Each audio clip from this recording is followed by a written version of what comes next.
പിതാവിന്റെയും പുത്രന്റെയും പരിശുദ്ധാത്മാവിന്റെയും നാമത്തിൽ ആമേൻ. ഈശോയിൽ സ്നേഹം നിറഞ്ഞവരെ, ഈശോയുടെ പിറവി തിരുനാളിന് ഒരുക്കത്തിന്റെ കാലമായ ആഗമന കാലത്തിലെ രണ്ടാമത്തെ ഞായറാഴ്ചയാണിന്ന്.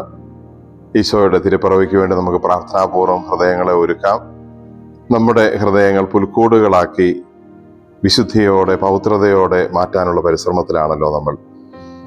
കർത്താവിന്റെ ഈ ദിവസം, ഞായറാഴ്ച ദിവസം, നമുക്ക് ഏറ്റവും ആത്മീയ പ്രാധാന്യത്തോടെ ആചരിക്കാം. ഇന്ന് പരിശുദ്ധ കുർബാനയിൽ നമ്മൾ വായിച്ച് ധ്യാനിക്കുന്ന വിശുദ്ധ ലൂക്കാ അറിയിച്ച സുവിശേഷം 1-ാം അധ്യായം 26 മുതൽ 38 വരെയുള്ള വാക്യങ്ങളാണ്. ഈശോയുടെ ജനനത്തെക്കുറിച്ച് മംഗളവാർത്ത പരിശുദ്ധ മറിയത്തിന് അറിയിക്കുന്ന ദിവസമാണ്. ഇന്ന് ഈ തിരുവചനം വായിച്ച് ധ്യാനിക്കുന്നതോടൊപ്പം തിരുസഭയിലെ ഒരു സുപ്രധാനമായ തിരുനാൾ ദിവസം കൂടിയാണ് നമുക്കറിയാം. ഡിസംബർ മാസം 8-ാം തീയതി പരിശുദ്ധ കന്യാമറിയത്തിന്റെ അമലോത്ഭവ തിരുനാൾ സഭയിൽ ആചരിക്കുന്നു. മാതാവിന്റെ ജന്മ തിരുനാൾ സെപ്റ്റംബർ 8-നാണെന്ന് നമുക്കറിയാം.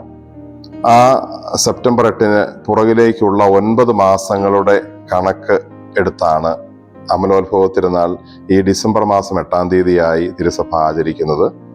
പരിശുദ്ധ അമ്മ ദൈവത്താൽ പ്രത്യേകമായി തെരഞ്ഞെടുക്കപ്പെട്ട വ്യക്തിയാണ് എന്നുള്ളത് ഈ അമലോത്ഭവ തിരുനാളിലും, അതിൽ പ്രത്യേകമായി അവൾ ഒരു പാപവുമില്ലാതെ, ഉത്ഭവ പാപമില്ലാതെ ജനിച്ച ദൈവത്തിന്റെ പ്രത്യേക പദ്ധതിക്ക് വേണ്ടി ദൈവം പ്രത്യേകമായി തിരഞ്ഞെടുത്ത വ്യക്തിയായിരുന്നു എന്നൊക്കെ നമ്മൾ ഈ ദിവസം പ്രത്യേകമായി അനുസ്മരിച്ച് പ്രാർത്ഥിക്കുന്നു.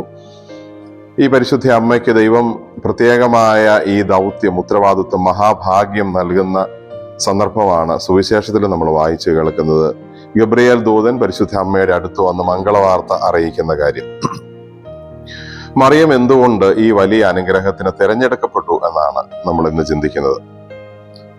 ഒരുപക്ഷെ 2 കാരണങ്ങൾ കൊണ്ടാവാം അത്. ഒന്ന്, സ്വാഭാവികമായും ദൈവത്തിന് ഒരു തിരഞ്ഞെടുപ്പുണ്ട്. മറ്റാരോടും ആലോചിക്കേണ്ട കാര്യമില്ല. ദൈവം അനാദിയിലെ പരിശുദ്ധ അമ്മയെ തന്റെ തിരുക്കുമാരന്റെ മാതാവാകാൻ തിരഞ്ഞെടുത്തു. അതുകൊണ്ട് അവളെ ഉത്ഭവ പാപത്തിൽ നിന്ന് സ്വതന്ത്രയാക്കി ഒരു പാപവും ഇല്ലാതെ ജനിക്കുന്ന ദൈവമായ ഈശോയ്ക്ക് അപ്രകാരമുള്ള ഒരു അമ്മയിലൂടെ കടന്ന് ഈ ഭൂമിയിലേക്ക് വരുന്നതിന് വേണ്ടി ആ അമ്മയെ കൂടി ഉത്ഭവ പാപത്തിൽ നിന്ന് ദൈവം ഒഴിവാക്കുന്നു. ഒരുപക്ഷെ ഇനി ആർക്കും ഈ ഭൂമിയിൽ കിട്ടാൻ ഇടയില്ലാത്ത ഭാഗ്യം, അതുവരെ ആർക്കും കിട്ടിയിട്ടില്ലാത്ത ഭാഗ്യം. അതുകൊണ്ട് ദൈവത്തിന്റെ തിരഞ്ഞെടുപ്പായിരുന്നു പരിശുദ്ധ അമ്മയുടെ ഈ കാര്യത്തിൽ ഒന്നാമത് നമ്മൾ കാണുന്നത്. രണ്ടാമത്, സ്വാഭാവികമായിട്ടും സുവിശേഷത്തിൽ നിന്ന് മനസ്സിലാക്കുന്നതനുസരിച്ച് അവളുടെ ജീവിതത്തിന്റെ സ്വാഭാവികമായ ഒരു വിശുദ്ധി, അതും ദൈവത്തെ തീർച്ചയായിട്ടും ആകർഷിച്ചിട്ടുണ്ട്. ഒരുപക്ഷെ ദൈവത്തിൽ നിന്ന് ഒരു തിരഞ്ഞെടുപ്പ് കിട്ടിയപ്പോൾ അവൾ തൻ്റെ ആ വിളിക്ക് ചേർന്ന രീതിയിൽ, വിശുദ്ധിക്ക് ചേർന്ന രീതിയിൽ ഒരിക്കലും അതിന് കളങ്കം വരുത്താതെ ജീവിച്ചു എന്നാണ് നമ്മൾ കൂടുതൽ വ്യക്തമായി മനസ്സിലാക്കേണ്ടത്. പരിശുദ്ധ അമ്മയുടെ ജീവിതത്തിൽ അമ്മ പുലർത്തിയിരുന്ന ആ വിശുദ്ധിയുടെ ചില കാര്യങ്ങൾ നമ്മൾ ഉദാഹരണങ്ങളായി ഇന്ന് കണ്ടെത്തുകയാണ്. ദൂതൻ മറിയത്തിന്റെ അടുത്ത് വരുമ്പോൾ അവൾ മറ്റൊരു പുരുഷനുമായി, ജോസഫ് എന്ന പേരുള്ള ഒരു പുരുഷനുമായി വിവാഹ നിശ്ചയം ചെയ്യപ്പെട്ടിരുന്ന വ്യക്തിയാണ്. ദൈവം ഭർത്താവായി കണ്ടെത്തിയ ഒരാളെ, ജോസഫിനെ സ്വീകരിക്കാനുള്ള പൂർണ്ണ സന്നദ്ധത ഉണ്ടായിരുന്ന അവളുടെ മനസ്സ് ദൈവത്തെ ആകർഷിച്ചു. ദൂതന്റെ അറിയിപ്പ് കേട്ടപ്പോൾ തന്റെ അയോഗ്യതയെക്കുറിച്ച് അവൾക്ക് ബോധ്യമുണ്ടായിരുന്നു. അതുകൊണ്ടാണ് മാലാഖയുടെ വചനം കേട്ട് അവൾ അസ്വസ്ഥയായി എന്ന് തിരുവചനം പറയുന്നത്. സ്വയം യോഗിയല്ല എന്ന് ചിന്തിക്കാനുള്ള എളിമയുടെ ഒരു മനസ്സ്.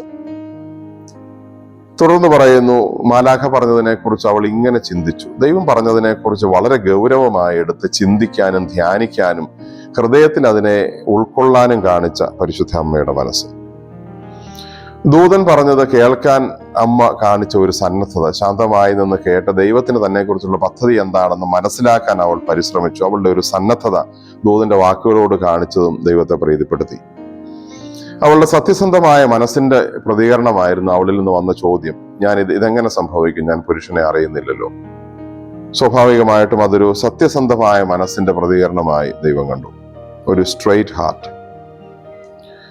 അതിനുശേഷം മാലാഖ സംശയ നിവാരണം വരുത്തുമ്പോൾ ദൈവത്തിന്റെ തീരുമാനമാണ് ഇതെന്നറിഞ്ഞപ്പോൾ തനിക്ക് വരുന്ന വ്യക്തിപരമായ ബുദ്ധിമുട്ടുകൾ ഓർക്കാതെ അത് സ്വീകരിക്കാൻ കാണിച്ച പൂർണ്ണ മനസ്സ്, ഇതാ കർത്താവിന്റെ ദാസി എന്ന് പറഞ്ഞ പൂർണ്ണ മനസ്സ് ദൈവത്തെ പ്രീതിപ്പെടുത്തി. വീണ്ടും നമ്മൾ കാണും, തനിക്ക് ലഭിച്ച ഈ വലിയ ഭാഗ്യത്തെക്കുറിച്ച് ഒരിക്കലും അഹങ്കരിക്കുകയോ അഹംഭാവം കാണിക്കുകയോ അല്ലെങ്കിൽ ഈ വിളി കിട്ടിയതിന്റെ ഭാഗമായി ഏറ്റെടുക്കേണ്ടി വന്ന സഹനങ്ങൾ പരിഭവിക്കുകയോ പരാതി പറയുകയോ ഒന്നും ചെയ്യാത്ത മറിയത്തിന്റെ വളരെ പക്വമായ ഒരു മനസ്സ്. ഇതെല്ലാം പരിശുദ്ധ അമ്മ ഈ വലിയ വിശുദ്ധ പദവിയിലേക്ക് വരുന്നതിന് കാരണമായി. സ്നേഹമുള്ളവരെ, നമ്മൾ ഈ നോമ്പ് കാലത്ത്, പ്രത്യേകിച്ച് ഇന്ന് ഈ ഞായറാഴ്ച ദിവസം പരിശുദ്ധ അമ്മയുടെ ജീവിതത്തെ ഈ അമലോത്ഭവ തിരുനാളിൽ ധ്യാനിക്കുമ്പോൾ അമ്മയുടെ ജീവിതത്തിൽ ഉണ്ടായിരുന്ന ഈ പുണ്യങ്ങളെല്ലാം നമ്മുടെ ജീവിതത്തിൽ പകർത്താൻ നമുക്ക് ഈ 25 നോമ്പിന്റെ ദിവസങ്ങൾ പ്രത്യേകമായി പരിശ്രമിക്കാം. നമുക്ക് പ്രാർത്ഥിക്കാം. കർത്താവായ ഈശോയെ, ഈ അമലോത്ഭവ തിരുനാളിൽ പരിശുദ്ധ അമ്മയോട് ചേർന്ന് ഞങ്ങൾ അങ്ങേ ആരാധിക്കുന്നു, സ്തുതിക്കുന്നു, നന്ദി പറയുന്നു. ഞങ്ങളുടെ ജീവിതങ്ങളെ, ഹൃദയങ്ങളെ അങ്ങയോട് കൂടുതൽ അടുപ്പിക്കുവാനും ഈശോയെ സ്വീകരിക്കാൻ പരിശുദ്ധ അമ്മയും യൗസേപ്പ് പിതാവും എങ്ങനെ ഒരുങ്ങിയോ അത്ര തീവ്രമായി, തീക്ഷ്ണമായി, വിശുദ്ധിയോടെ ഞങ്ങളുടെ ഹൃദയങ്ങളെ ഒരുക്കിക്കൊണ്ടുവന്ന് ഞങ്ങളുടെ ഹൃദയങ്ങളും അങ്ങേക്ക് ജനിക്കാൻ പറ്റിയ, അങ്ങ് ആഗ്രഹിക്കുന്ന രീതിയിലുള്ള പുൽക്കൂടുകളായി മാറ്റുവാൻ ഞങ്ങളെ സഹായിക്കണം. നമ്മുടെ കർത്താവ് ഈശോ മിശിഹായുടെ കൃപയും പിതാവായ ദൈവത്തിന്റെ സ്നേഹവും പരിശുദ്ധാത്മാവിന്റെ സഹവാസവും നാം എല്ലാവരോടും കൂടെ ഉണ്ടായിരിക്കട്ടെ, ഇപ്പോഴും എപ്പോഴും എന്നേക്കും. ആമേൻ. ഈശോ മിശിഹായ്ക്ക് സ്തുതിയായിരിക്കട്ടെ.